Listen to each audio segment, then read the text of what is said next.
Hello everyone, and welcome back to WolfQuest, The Lost Tales, and we are here with Paradox, who is currently hanging out here at Amethyst Mountain and doing her best to hunt down and chase off 5 bears. So I believe we're currently at 3. If we look here, actually we're at 4, so we only have 1 left. Now, if we do surpass our goal, then I will leave you guys with a poll to vote if she should get any extra bonuses. So we will see. That probably, well, I don't know, we've got a good chance of doing it because we do tend to chase off at least 1 bear per episode. But for now, we're going to make our way up toward the pond and see, or the high ridge pond that is, and see if we can find any bears up there, because they do tend to hang out in that area. And we'll go ahead and take a look up there. But we're just going to keep roaming around. Again, I'm not going to try and visit these specific bear spawn points more often than we do just normally kind of wandering. I don't mind going straight to this one here for now, but... Oh, there is a bear, good. But we're not going to just like run back and forth between them. We're going to be roaming all around the mountain, and if we happen to be in a place where we could legitimately pass by these areas, such as hanging out by a dead tree, then that's one thing, but we can kind of make our way back. We'll check out the bear spawn rock and see if we can chase them on others. So that technically is our goal too, so we've now for sure completed this mission, and now we're going to see if we can try and get any bonuses. So generally where I would set the bonus would probably be an additional 5 bears chased, but whatever happens, I will leave it up to you. And it'll be something that you guys can decide however many extra we do manage to find. I expect we probably will find another one over here because we almost always do. But beyond that, it's a lot less likely that we'll run into them. Aha! There is another bear! Alright, there we go. And I guess I shouldn't say that it's for sure, because technically if we were to die chasing off a bear, or I say die, according to the game, if we were to die chasing off a bear, then that could still drop us back to a neutral outcome. So we gotta be cautious of that. We don't want that to happen. And so we can't just go rushing in willy-nilly. We have to at least be a little bit strategic about this. And that's something that I'm definitely looking forward to with WolfQuest 3 is, again, I think there's just going to be a lot more strategy to the hunting and fighting than there is in the current game.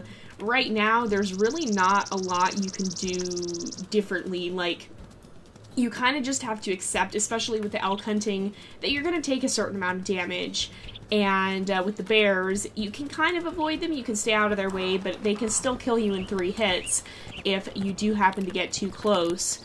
So there's not really a lot you can do to prevent that. The bears are the closest thing, the bears and the cougars are the closest thing to like an actual fight where you can actually avoid them or whatever. But that's going to completely be changing with WolfQuest 3 just because of the way everything works. It's going to be so different that that's going to be more the kind of thing we're going to see with the elk hunts, with everything really, with stranger wolves, with bears, with all the animals that are in the game. We're going to be seeing that more, and it's just going to add a lot more depth and detail to the world, I think. And it's going to make your choices a lot more important. I say this a lot, but I like games where your choices matter. I like games that, where if something goes wrong, it's my fault. It's not just, oh, the dice rolled and you're dead now. I don't like that. That's not quite what I really enjoy. I like games where my actions have direct consequence on the gameplay, so if I die, I want it to be my fault. If something goes wrong, I want it to be my fault. Be it, oh, I just wasn't able to get to a pup in time before a predator reached it, or whatever. I want the game mechanics and my choices to work together. There's nobody on the Cougar Rock by the looks of it, but I want them to work together in such a way as to make my choices have a big impact. So, like, I guess we're at the edge of the world already, wow. But I guess if I know my choice is gonna have, or like if I know the gameplay works a certain way, then I can predict what will happen if I make certain choices, if I don't make certain choices, etc. And to a lot of degree in WolfQuest right now, that's true. But I also, like with the elk hunting, I can go into that and predict, oh, I'll probably lose about 3/4 of my health maximum if I start with full health. Or I guess no matter what I start from, but that means that I need to not get below 3/4 before I start a hunt. But if I could actually evade the elk, but at the same time they had the potential to do more damage, then that'll raise the stakes quite a bit, because that means that I actually have to be carefully planning my attacks. I have to make sure that not only am I dealing damage to the elk, but I'm also not taking too much damage on myself throughout this. And I think that is going to be a big factor in what's going to make WolfQuest 3 a lot better than the current game. We've already seen that in action in several of the blog posts. We've seen how that works, and it's really going to become a lot more of a balancing act, where, yes, you can be, what am I trying to say here? Basically, where your actions are going to have a bigger impact, and how you play is going to have a bigger impact. So, like, right now, if I chase these elk, I can stay out of the range of the other elk, but basically every time I bite, I'm going to take a certain amount of damage. There's really nothing you can do to avoid that, but the whole hunt is like that. And it's not really a thing where you either will take more or less damage depending on your actions. The only time that's really going to happen is if you're like just standing in front of the elk as it's kicking you. So you can very much predict how much stamina you're going to, or stamina, I say that as my stamina's running low, how much health you're going to need to take on an elk. You can generally guess when your health is getting too low for you to be able to legitimately hunt. And that just means that you get a very repetitive experience whenever you do the hunting, and generally that's not great in games. Now, granted, it is a solid hunting system. It accomplishes the game's the task you need in the game, basically, to get food. It accomplishes that. But it's not really doing it in a way that makes the task itself interesting. Hunting is something you have to do to survive. It's not something that you really have to do as a part of the game itself, if that makes sense. It's something it's a means to an end. It's not an adventure in itself, which works fine. It serves the purpose of the game, and it still generally doesn't. It doesn't really detract from the experience. It just doesn't add to it. It's a mundane task you have to complete to survive, but it's not a super interesting one. After you've done it a few times, you start to feel like everything is kind of the same. The elk herds are found in the same place. You can generally predict how much health you're going to need to be able to take down an elk, etc. There's not really any variation to it, so it becomes this thing that you kind of do mechanically, which I'm not criticizing the WolfQuest developers for setting the game up that way, and in fact, I think they made a wise choice when they first started producing this game back, and when they first back, I guess, pre-2007.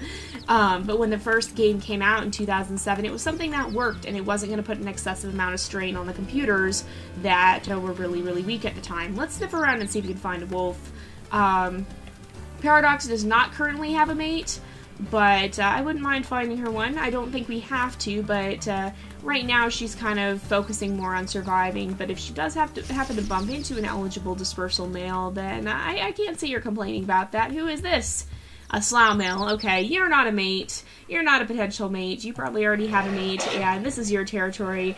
So we're going to stand our ground a little bit, but again, generally Paradox isn't going to fight beyond half of her health there, or half of the health bar that's visible, rather. That's probably more like 60% health. But right about here, if he doesn't back down next time, we're not going to stick around. Alright, well, we probably could have defeated him, but that's just not who Paradox is. She's not going to fight to the death. She's a pretty sensible wolf in that regard. She's going to make sure she has more than enough time to exit and not risk herself unnecessarily. She's not going to be a pushover either, but she doesn't want to take unnecessary risks.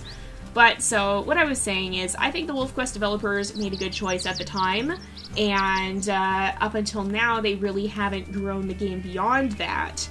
But now that we have the ability to have more powerful computers that could actually handle a more complicated system, I think they've also made the right move in expanding all of the game mechanics pretty much.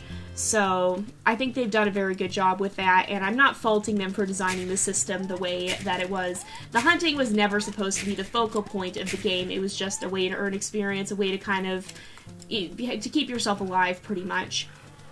And so it was never meant to be the focal part of the game.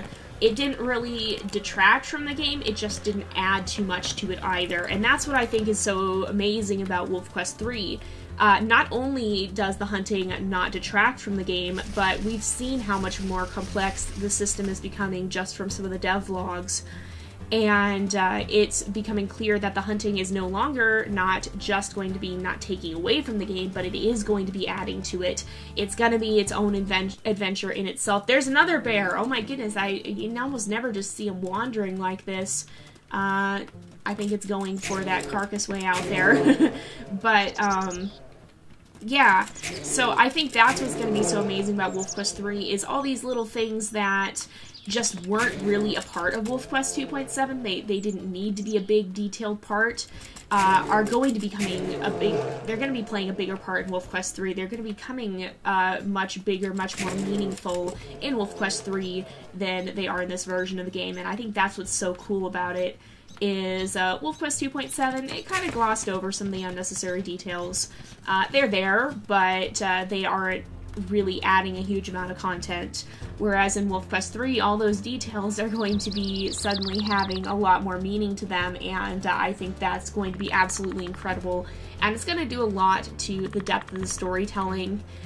I really like storytelling in games, and I like being able to tell the stories here, and that's what's been a little different about Lost Tales, because we don't have a huge overarching story. We have a lot of little stories, and a lot of the time those stories involve kind of just roaming around. But in whatever case, and you know what, I think I'm going to wander down to Druid territory. We really haven't been down there very much. We usually don't take Nova's descendants down there because that is one of their ancestral packs. But that's not to say there couldn't be some other dispersals not from that pack looking around by that pack to try and see if there's any dispersals there that they could be taking as mates. So it's not necessarily...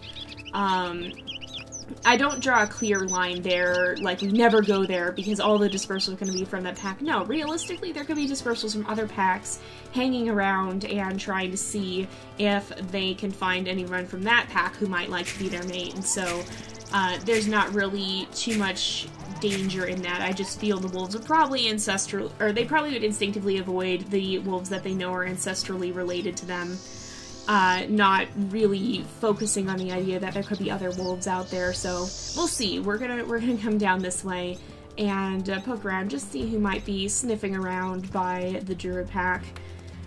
But I think that is going to be making a big difference in the storytelling, because like right now with Lost Tales, it's been a little bit different because we don't have a huge overarching story, and a lot of the time these little stories involve a lot of running around. They involve a lot of just, I guess, empty space, kind of.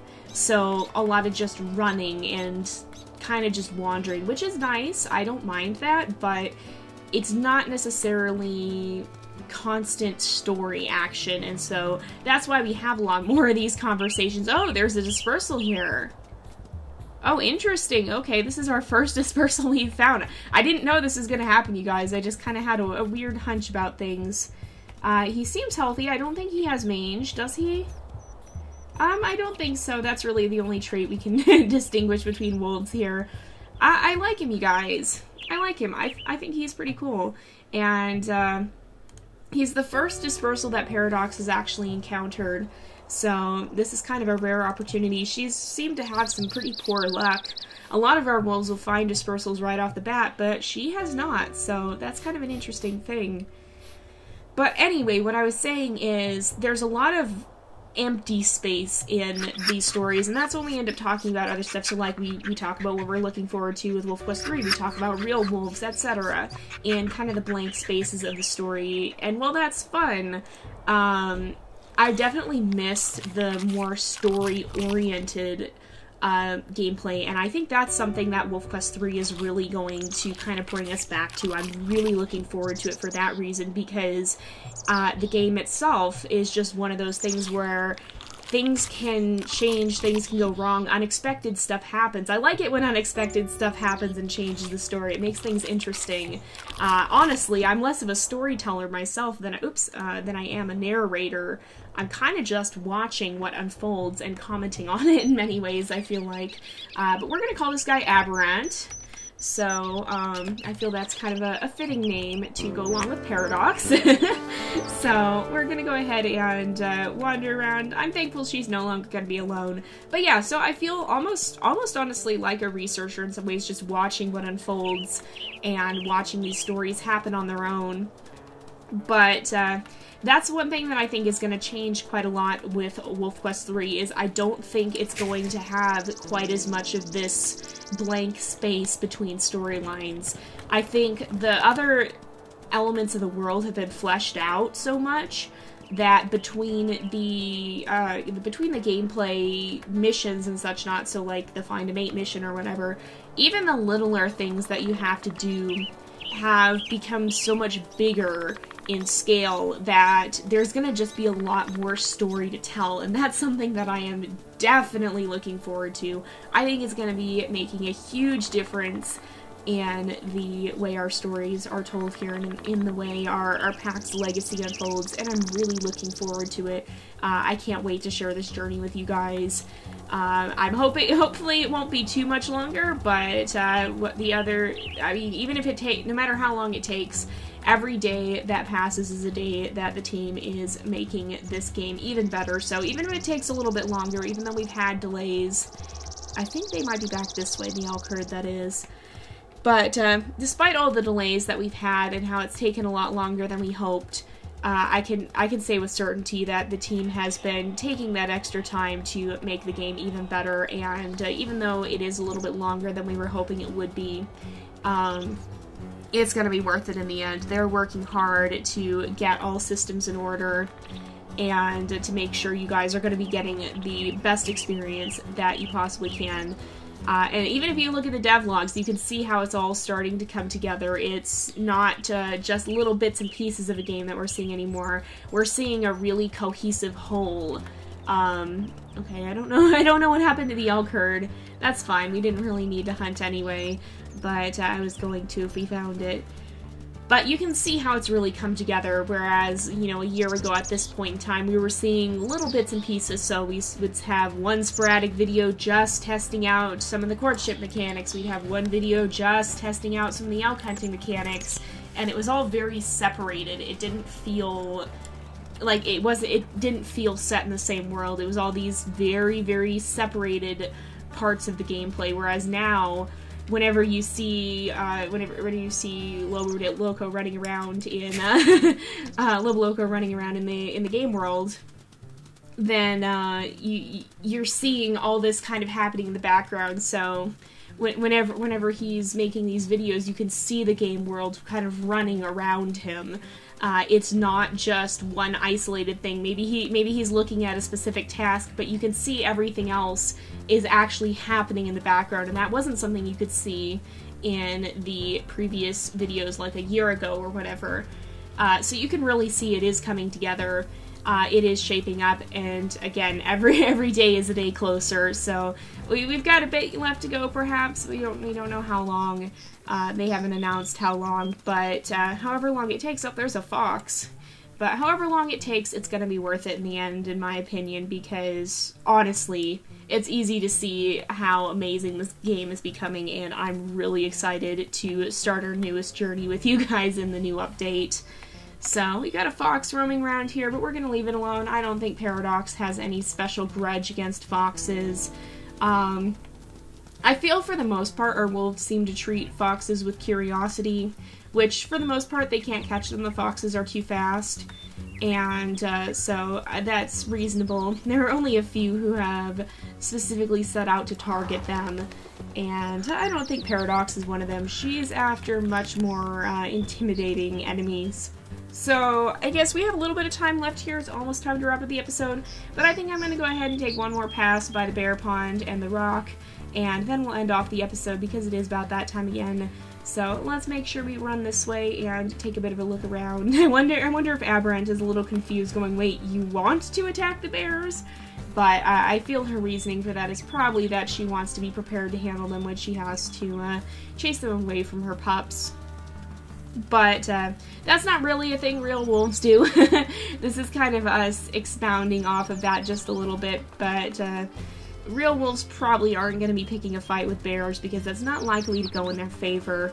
Their instincts are going to say, hey, don't mess with the bear unless you have a good reason to, and so with stuff like this, they're not going to be fighting meaninglessly. They're going to be fighting over carcasses. They're going to be fighting to protect their pups. They're not just going to randomly clash in the open and chase off a bear like that for no good reason. Maybe for territory purposes, and if the bear doesn't have an incentive to stay. Oh, there's another fox. Wow, there's lots of them today. But if the bear doesn't have an incentive to stay either, it's going to probably run off pretty quickly. But yeah, the wolves generally are probably going to be giving bears quite a bit of space because they are very powerful animals that could do a serious amount of harm to a wolf if given that opportunity. So they're going to be instinctively knowing to keep their distance for the most part. Unless they really have a good reason not to, so this is probably not something you would see happening in real life. It's just one storytelling element we have here. There's another bear! Oh my goodness, and it's already on the run. Okay, well, oh, now it stopped. Oh boy. Okay, we've got to be careful. Oh, be careful, okay. Aberrant is just watching. He's kind of just staring in shock, going, what are you doing? Okay, oh, he's gonna come join us now. Oh, watch out! Oh, watch out! He's trying to help a little bit, seems like. Oh, no. Okay, that was almost bad. We gotta be really careful. Oh, there we go. The good thing is the bears are not fast, so a cougar can kind of turn on a dime and turn around and swipe you anyway. But the bears are going to have a significantly more difficult time doing that, so I think that's like 7 bears chased? 8 bears chased, so wow, we almost are to 10. If we can manage to chase off 10 bears, then I'm definitely going to give you guys the option to vote on whether or not we should get a little bit of an extra there. But for now, we will still try and see what we can find, and I probably will still give you guys the option to vote on that anyway. But generally, if we double our goal, then that's pretty significant. So let's go ahead and chase off this coyote. And the interesting thing is, it can be a little unpredictable. So for example, we had Gemini who didn't even find this many bears. We've had some wolves who've had a hard time even finding enough bears to meet the quota. And then there are some who just seem to find them everywhere, like Paradox here. And a lot of our wolves who don't have a bear-specific mission have also seemed to be quite prolific in finding them. But anyway, it is about time to wrap up the episode, so we're going to go ahead and do that here. So thank you guys so much for watching. I hope you've enjoyed the episode. Don't forget to like and subscribe, and I will see you guys next time. But until then, this is Jay, over and out.